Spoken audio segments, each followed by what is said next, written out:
Oke, kembali guys, selamat datang di channel Adi Rahman. Pada video kali ini saya akan coba mereview ya pengalaman saya menggunakan Sony Xperia XZ2 selama ini. Di depan kalian ini adalah handphone Sony dan saya dapatnya itu 1,3 jutaan. Oke, dengan harga 1,3 jutaan, apakah masih worth it nih Sony ini di tahun 2021?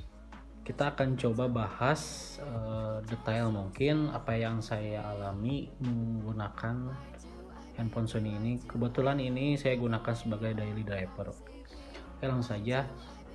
Dari segi desain, saya cukup tertarik ya dengan HP-HP compact ya, karena HP compact ini mudah digenggam gitu apabila kita masuk ke saku atau mau dibawa pergi atau mau nongkrong atau gimana pun.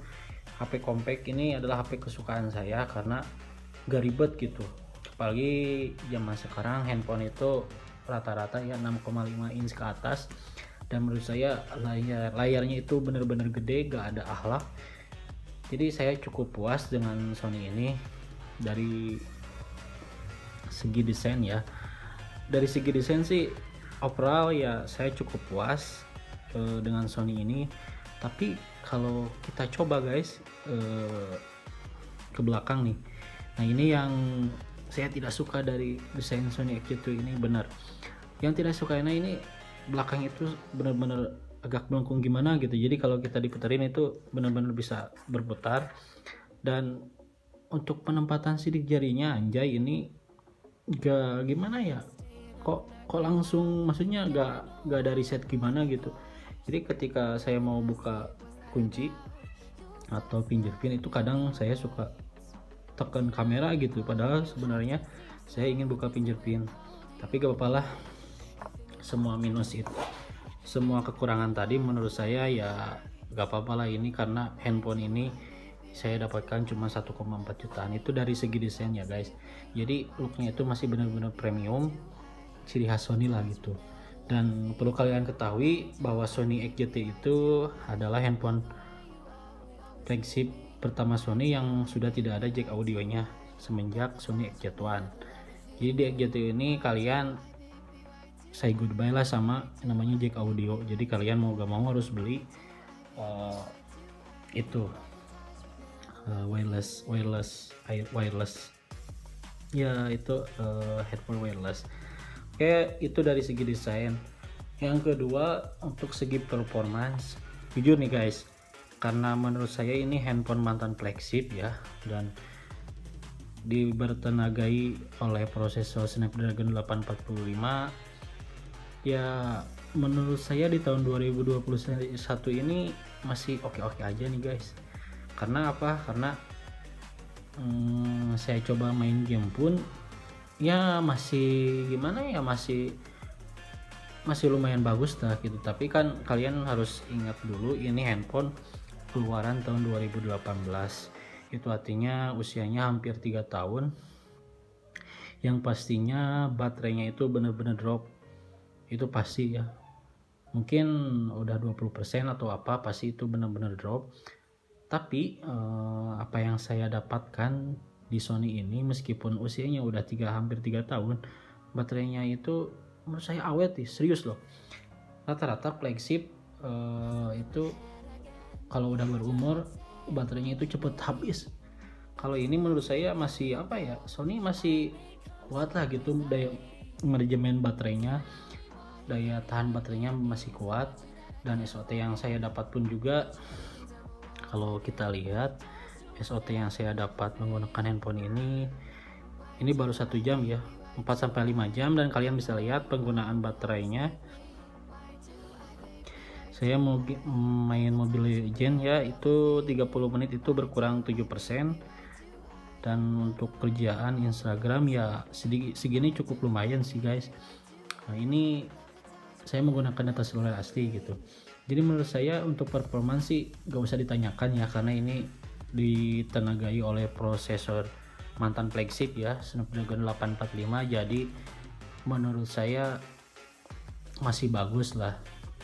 Cuman ya itu kalau kalian beli ini untuk gaming, ya saya nggak saranin banget sih, karena itu tadi ini usia udah 3 tahun, otomatis kan baterainya juga nggak benar-benar maksimal gitu untuk digunakan main game.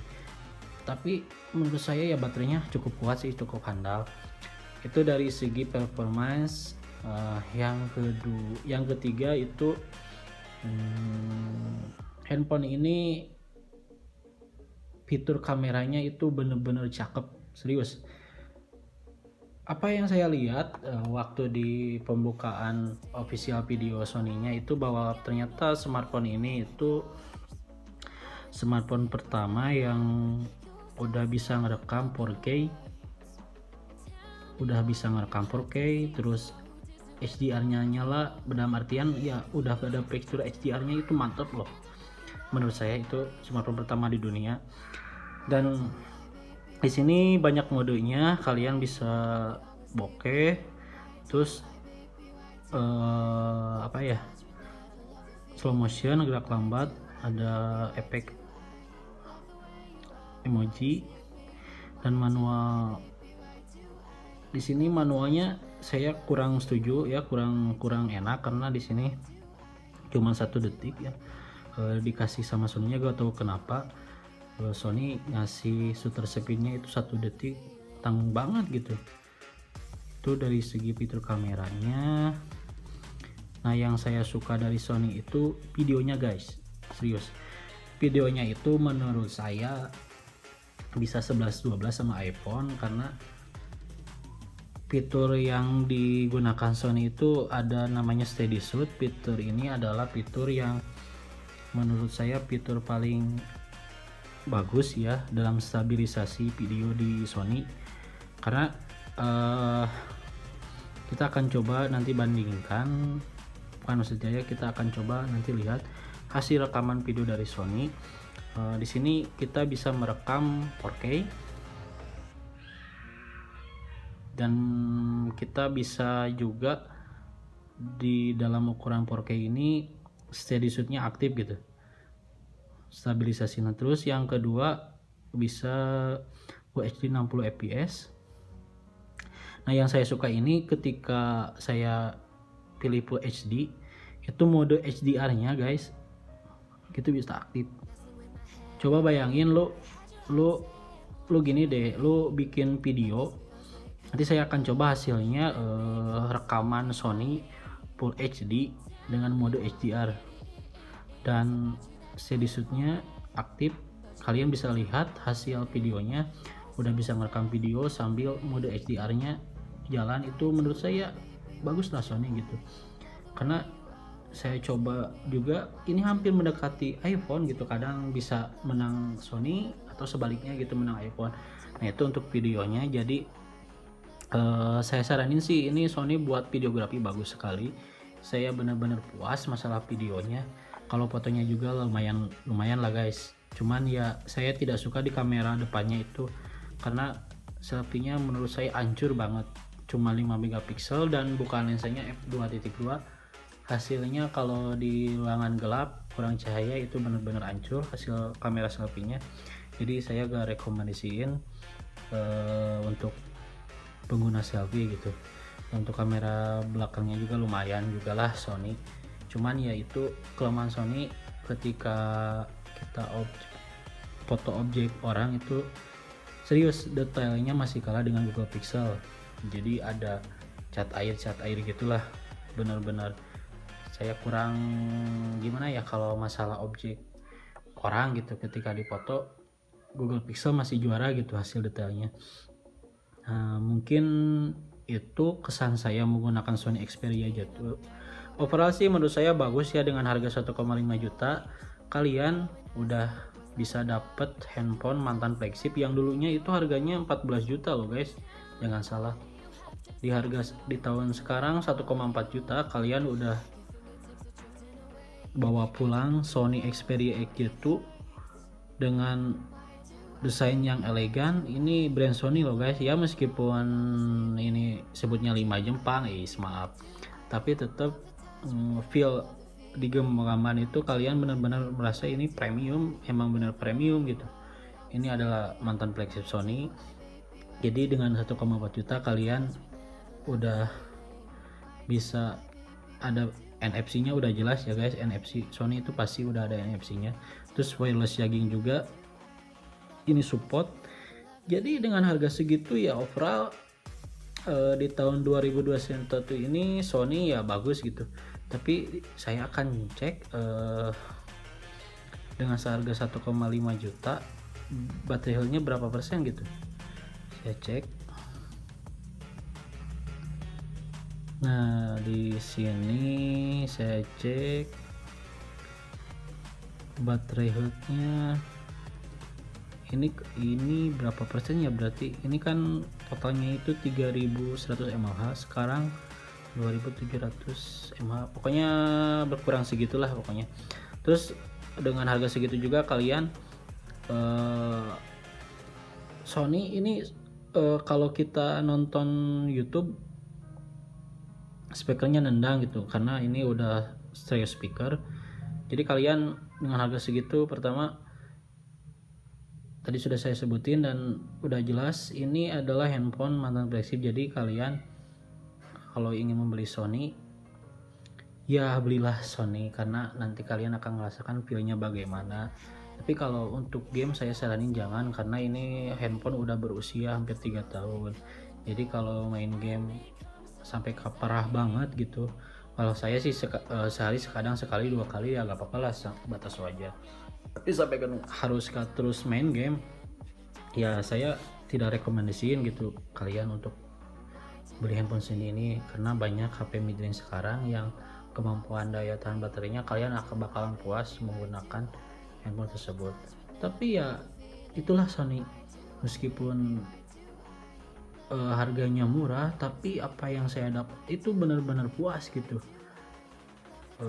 Saya coba dijadiin gaya rapper, kadang satu hari itu kadang saya kuat ngecas sehari sekali gitu, kadang sehari 2 kali ngecas ya tergantung pemakaian, karena saya dipakainya untuk kerja saja, seperti WhatsApp, Instagram, Telegram ya sekali, main games sekali lah gitu. Nah mungkin itu pengalaman saya menggunakan Sony Xperia XZ2.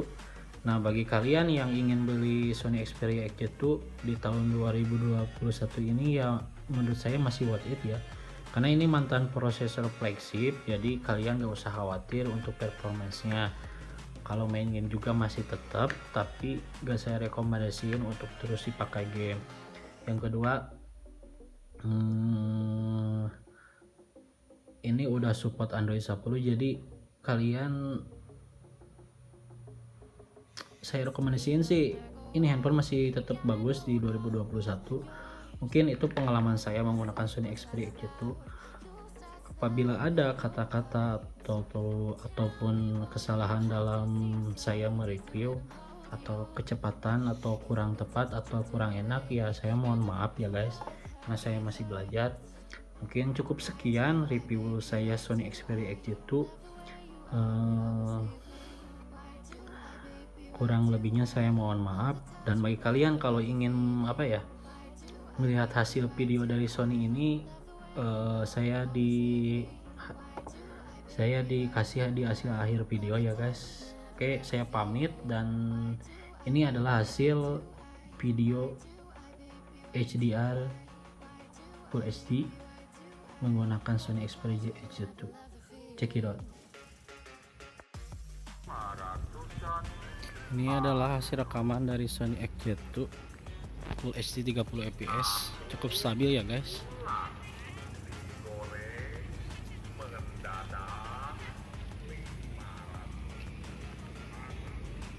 Kita coba jalan biasa, kita coba goncang berlari nih.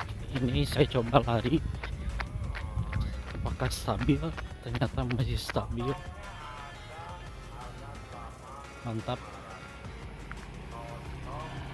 Saya suka videonya dari Sony, benar-benar stabil.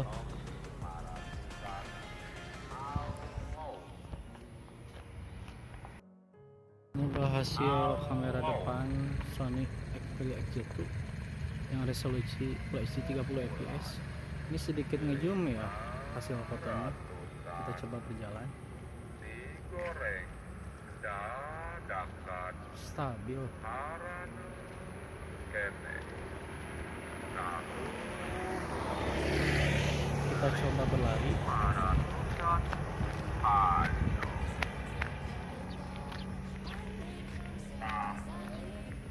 ulam goreng Ya, mendadak kamera depannya cukup stabil.